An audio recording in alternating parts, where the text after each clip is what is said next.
Get you some Eggo waffles. We're talking Stranger Things. This is a review for Stranger Things 2, Chapter 3, Pollywog.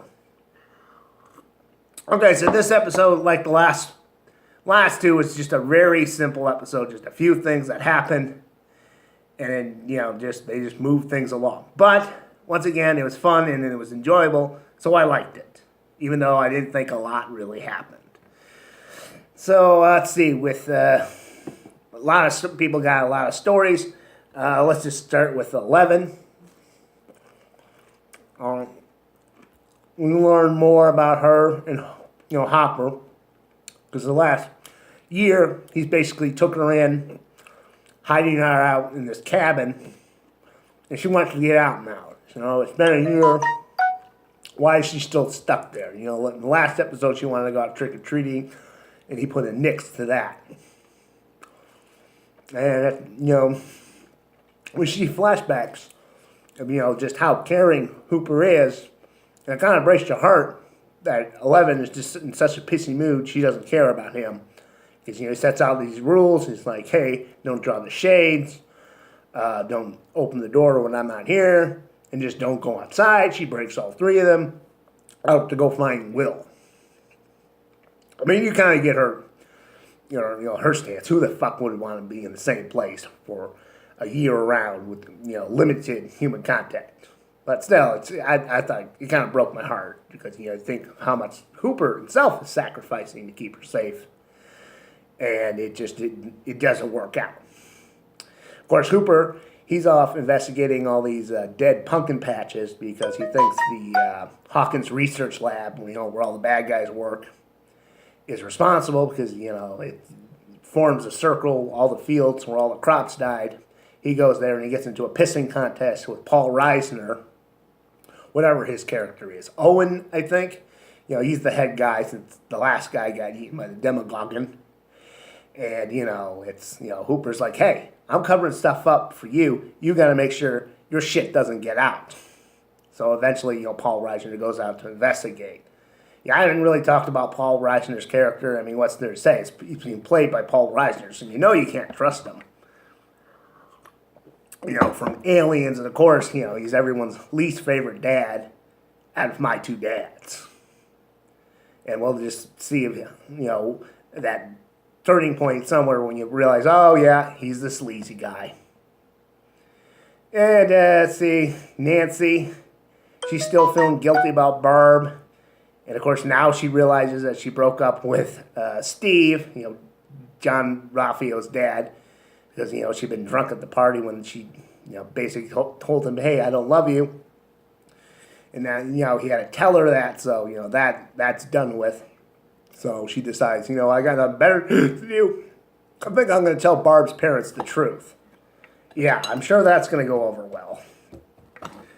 Let's see. Best part, though, of course, has to be Dustin. That kid just was cracking me up the whole time. Because, in the last episode, it ended with, something was in his trash can rattling around. He looked inside. He's like, holy shit. This one we find out is this giant slug-like thing that he calls D'Artagnan after, the Three Musketeers, the greatest candy bar there is, and also a book by someone called Dumbass. Anyway, first he's lying to his mom, then he's trying to get library books, and he has to lie to the librarian, and he is just not any good at lying to anyone. Eventually, he's going to show his science teacher, but he's worried the science teacher is going to steal credit for it if it's a new life form. But this all goes to shit anyway because Will recognizes it as a creature from the Upside Down. And then Mike throws a hit, breaks in and says, hey, we can't be showing this. It's from the fucking Upside Down. The Upside Down is open again or something. So that happens, and of course the slug gets free and everyone starts looking for it. Of course, Dustin finds it. What's he do? He hides it under his hat. Like I said, Dustin was the star of this episode. I thought he was pretty funny. And of course, we find out that Dem and Dick, Max's brother, is not actually her brother, at least according to him. So I'm wondering what's going on there. Is he like a stepbrother, foster brother, maybe an abductor? You know, like I don't like Dem and Dick. I'm just waiting for that character to get killed off. Anyway, Max starts asking questions about, all right, what is this slug? What are you not telling me? But at the same time, she's kind of trying to join the group. Mike isn't having it, I guess, because, he's worried they'll lose another member if it's a girl. But, Max is showing him off some of her skating moves. And he's kind of warming up to her. And guess that would be just the moment that Eleven shows up to see this. And, knocks Max off her skate with your telekinetic powers. Piss that bitch off. Don't be trying to nibble on her cheddar. But I kind of rolled my eye when I saw that because like, oh, crap. So now you're going to have a Max and Mike, an 11 triangle. Isn't Max already in a triangle with Lucas and Dustin? They're both pining after her and she wants nothing to do with it. Quit trying to put this girl in so many fucking triangles, guys.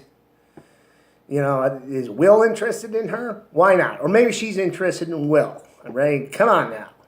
This isn't Dynasty. This is Stranger Things, and these are kids.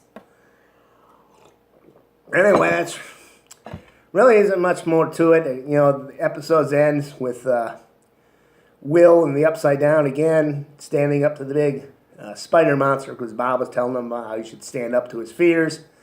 And then the spider giant thing comes down in a cloud form and just infects Will. And, that was it. Like I said, this episode is fun and interesting. It's not too scary because, I don't feel like there's been a threat so far. Like, first episode last season, they established there was a monster that was eating people. It ate a scientist.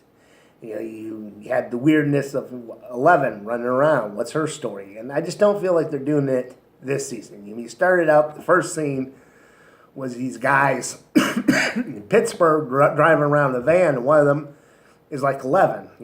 Her number is 08, different test subject.